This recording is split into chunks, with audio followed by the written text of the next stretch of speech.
Hi, welcome to North of 48. It is November the 15th. We just had our first snowfall up in Edmonton, up in northern Canada.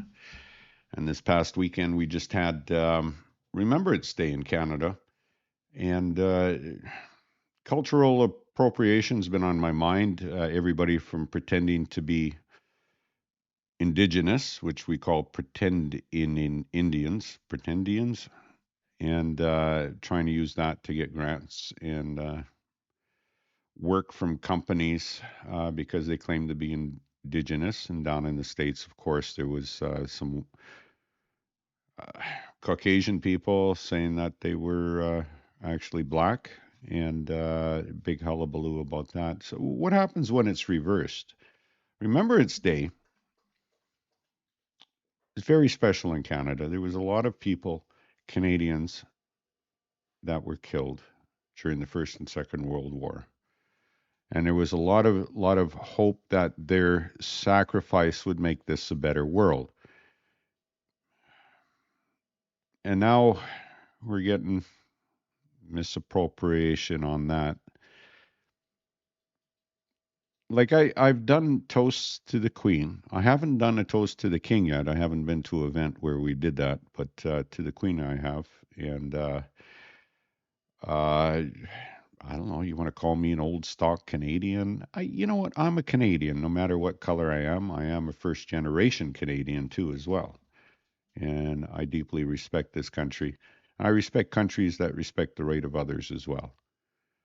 So let us do a few stories related to Remembrance Day this past November 11th in Canada.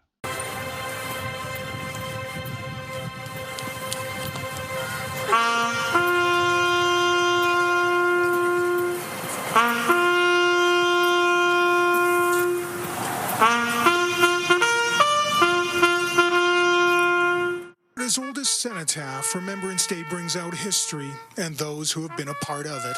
Commandos, paratroopers, veterans all. Stephen Pierce says during his 30 years in the military, he lost many friends. In 2008, I went to Afghanistan for 8 months, and then again in 2011, and then I retired in 2012. Afghanistan is not something that Pierce, who retired as a sergeant, finds easy to talk about, but he says it's even tougher to try to suppress. It's actually better to talk about it. Ever since I started doing a cross-Canada ride for awareness of PTSD, it gets a little bit easier to talk about without losing it. Stand at ease! Attention! A remembrance service was also held at Patricia Park, located at the old Griesbaugh Barracks. The ceremony was hosted by the Princess Patricia's Canadian Light Infantry. Many families in attendance say it's tradition. That it's important to remember anybody that fought for our country and our freedoms and our safety, and to show that respect to those still serving. I try to teach her, and I taught my kids to respect it and to come.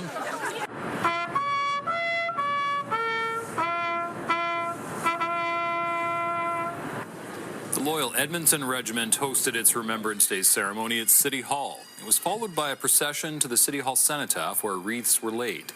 Organizers say ceremonies like these make servicemen and women proud.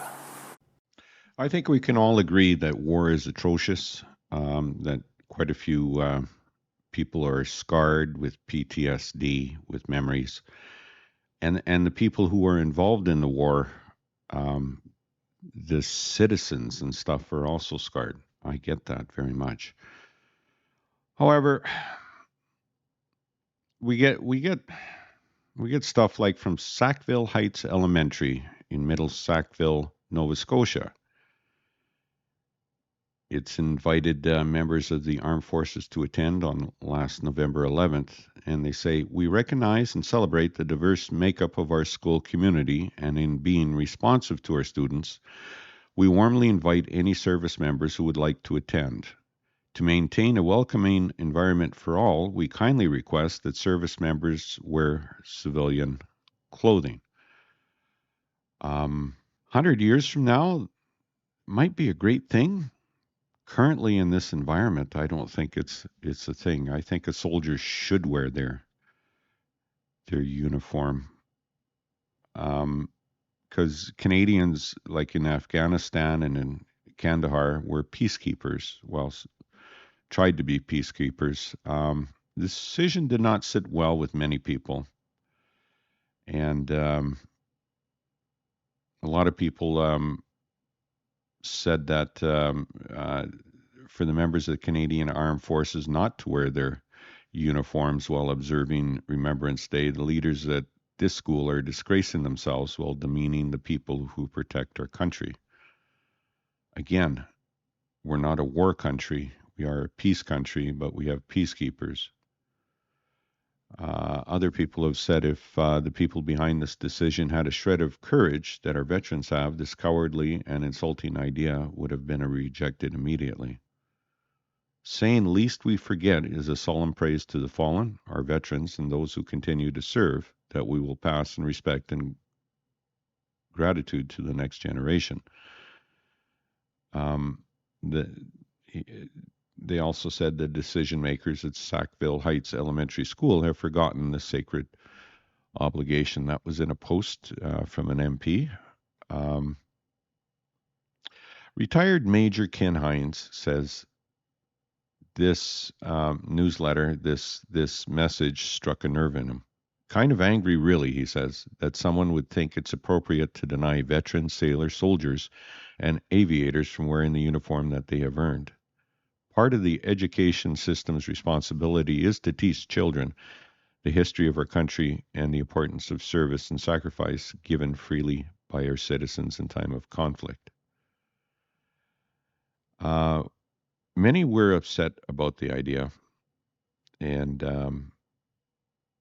a different perspective is that the school did it because sometimes uniforms can be a trigger for little ones. To them, a uniform is a uniform, and it can promote fear. So I would take it these are children from other countries, because we didn't have war inside Canada, who would be triggered by a uniform. When asked about the school's request for new uniforms at the Remembrance Day ceremony, a Robert Hush, associate professor of international development studies, said there's a bit of irony, where the very discussion in nature is not just war, but the message about never repeating war again. Hush says it's important for schools to educate students. To really get into that historical memory, he says, about why this day exists, and I don't mean just mean a simple history that explains dates and times of conflicts, but the real meaning about how war changes a society.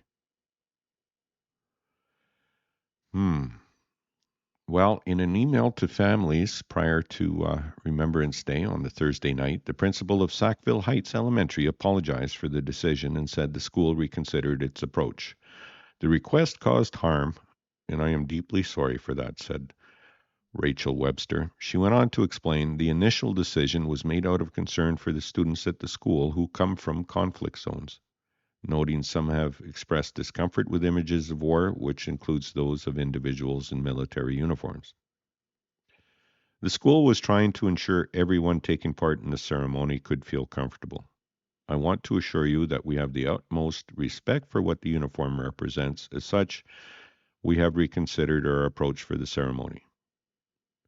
They welcome military family members to come dressed in the attire that makes them most comfortable, including uniforms. Families who are concerned about their children seeing members in uniform should reach out to her directly. Well, here's another thing. Families that are uncomfortable with that, could they not stay home versus the rest of society who are there to honor the fallen? I don't know where this comes together.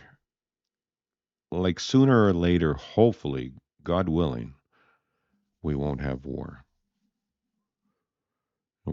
But I think we should always remember the people who are involved in war. And it's a special dedication per family, without a doubt. That's a tricky subject. However, I feel that they made the right decision in letting soldiers come to Remembrance Day in their uniform. So let's talk about a song that discomforted a lot of Canadians at the ceremony, the Remembrance Day. An Ontario school played a Palestinian protest song in Arabic as its Remembrance Day music. They they chose an Arabic song about peace for Gaza as the only song to play for Remembrance Day service, said a disappointed parent. An Ottawa school played an Arabic language Palestinian protest song associated with fighting in Gaza as the soundtrack to its Remembrance Day presentation. Here's a little bit of video about that. An annual Remembrance Day assembly on Monday for students at Sir Robert Borden High School seems to have strayed from routine after the school's principal chose to play an Arabic language song during a video presentation. Speaking to students off camera, the opinions are mixed. Some say the ceremony, which began with the national anthem and ended with the last post, should have stuck to a more traditional playlist, while others say it was an inclusive choice. But its use has caused controversy. The song Haza Salam, often translated to This is Peace, has become associated with opposition to the conflict between Israel and Hamas. It's not a time and place to try that kind of politically correct. If there's something that's currently happening as well, it's always going to be relevant when we're talking about war. On Monday, in a letter to parents, the school's principal, Aaron Hobbs, apologized to those who may have been hurt or offended by the song choice. Hobbs added, "We recognize that the song choice, while intended to highlight themes of peace, also inadvertently caused offense and discomfort to some students." On social media, MP Lisa MacLeod called the event a politically charged move, including a Palestinian war song. Denouncing that post, the National Council of Canadian Muslims, saying it is preposterous to suggest speaking Arabic is tantamount to hate. The Jewish Federation of Ottawa says it has contacted the school and the Ottawa Carleton District School Board, adding it was deeply concerned to learn that a song related to the Gaza conflict was included in a Remembrance Day ceremony. Some say the assembly has distracted from its purpose. It's time to remember the soldiers that died overseas. War is a bad thing. Let's face it, and it's a shame what's happening between Gaza and Israel and the Palestinians. However, it's also a shame not to give us as Canadians a fair shot at remembering our past war dead. I come to this from a place where my mom was in Denmark in 1939. She remembers when the German soldiers came into town, said there was no sugar. It would be in the 40s, I guess. And when they left, all of a sudden there was sugar, and the Canadian soldiers were in Denmark. My dad escaped Poland back in 1939 as well. There's some things we hold dear to our heart, and the sacrifice these soldiers made, whether you agree with it or not, because times have changed. We hold those dear and remember them because we don't want to forget that. And cultural appropriation, well, it's a thing nowadays. And we sure hope it'll be resolved out in the Palestinian area, without a doubt. But on this day, on Remembrance Day, let us not forget our Canadian soldiers, our brethren that sacrificed their lives, their homes, their family, that they could never get back to keep Canada safe. Bonsoir.